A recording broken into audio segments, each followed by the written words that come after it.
A sperm whale can produce a sound loud enough to seriously damage a human eardrum from over 100 feet away, reaching close to 230 decibels. That makes it the loudest sound produced by any animal on Earth, louder than a jet engine at close range. And the sperm whale isn't making this sound to communicate or to scare anything away. It's using it to see. Down in the deep ocean, where sunlight completely disappears, eyesight becomes almost useless. A sperm whale hunting at those depths cannot rely on its eyes to find prey. Instead, it builds a picture of everything around it using sound alone, sending out powerful clicks and listening carefully to what bounces back. This sounds like it shouldn't work nearly as well as actual eyesight. So, how does an animal actually see using nothing but sound? Let's start with how the sperm whale makes these clicks in the first place, because the process is surprisingly complicated. The sound doesn't come from the whale's throat the way a human voice does. It's produced by a structure near the front of the whale's massive head called the phonic lips, sometimes nicknamed the monkey lips because of their odd shape. Air gets forced past these lips, and the resulting vibration creates a sharp, powerful click. This isn't a single simple sound either. Each click actually bounces back and forth inside the whale's head before it fully leaves the body, reflecting off an air-filled sac at the back of the skull and travelling back through the head again. This is where the sperm whale's enormous head becomes so important.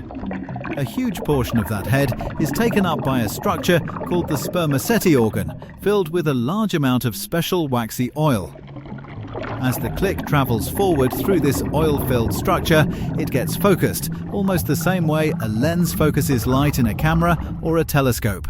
Below the spermaceti organ sits another structure sometimes called the junk, made up of dense tissue and more of that same waxy material, which helps direct and further shape the sound before it finally leaves the whale's head and travels out into the surrounding water as a tightly focused beam. Once that focus click travels outward and eventually strikes something solid, like a squid, a rock, or another animal, part of that sound bounces back toward the whale.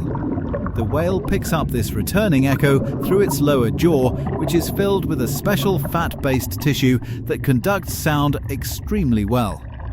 That returning sound travels up through the jaw to the whale's inner ear, where its brain processes the timing, direction, and strength of the echo. This is the part that actually creates something close to an image.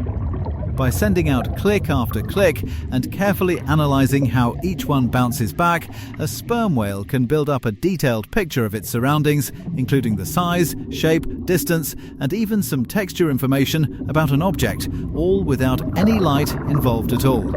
It's not the same as human eyesight, which processes light bouncing off a surface all at once in a single glance. Sound-based sensing works more like a series of individual data points, sent and received one click at a time, that the whale's brain rapidly assembles into a working picture of everything nearby. As a sperm whale gets closer to a target, its clicking pattern actually changes in a very specific way. Instead of sending out clicks at a steady, spaced-out pace, it starts clicking much faster.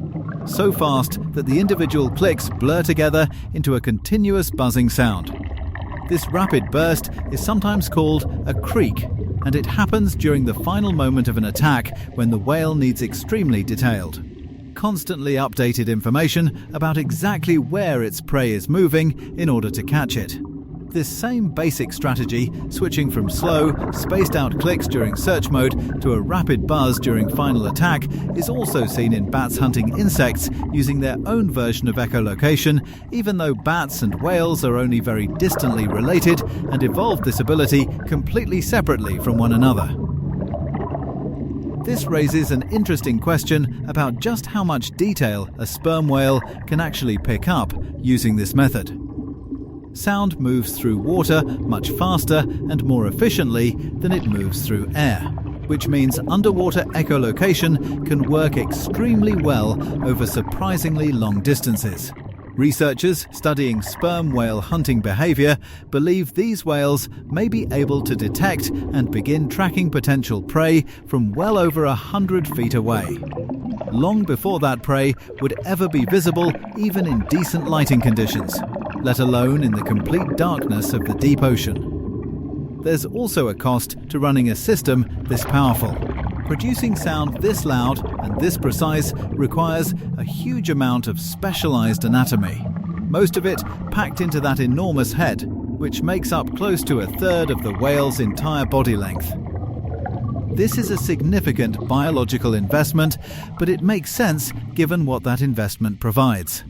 In an environment where eyesight is essentially useless, an animal capable of building a detailed, reliable mental picture of its surroundings using sound alone gains an enormous advantage over anything relying on eyesight to hunt. There's one more strange detail about the sperm whale's head that connects directly to this whole system. Unlike most animal skulls, which are roughly symmetrical on both sides, a sperm whale's skull is noticeably lopsided, with structures on the left and right side built differently from one another. Researchers believe this asymmetry is directly tied to how sound is produced and processed for echolocation, with different structures on each side handling slightly different roles in generating or focusing the outgoing click. It's a strange trade-off, an animal willing to build an oddly shaped asymmetrical skull, simply because that specific shape does a better job of producing the exact kind of focused sound needed to hunt effectively in total darkness. Put all of this together and the sperm whale turns out to be running one of the most sophisticated biological sonar systems found anywhere in nature. Clicks generated by specialized lips, focused through a giant oil-filled lens built directly into its skull, bounced off prey, and picked up again through its own jawbone, all processed together into a detailed picture of a world that never receives a single ray of natural light. It isn't seeing with its eyes at all, it's listening its way through total darkness, one carefully placed click at a time.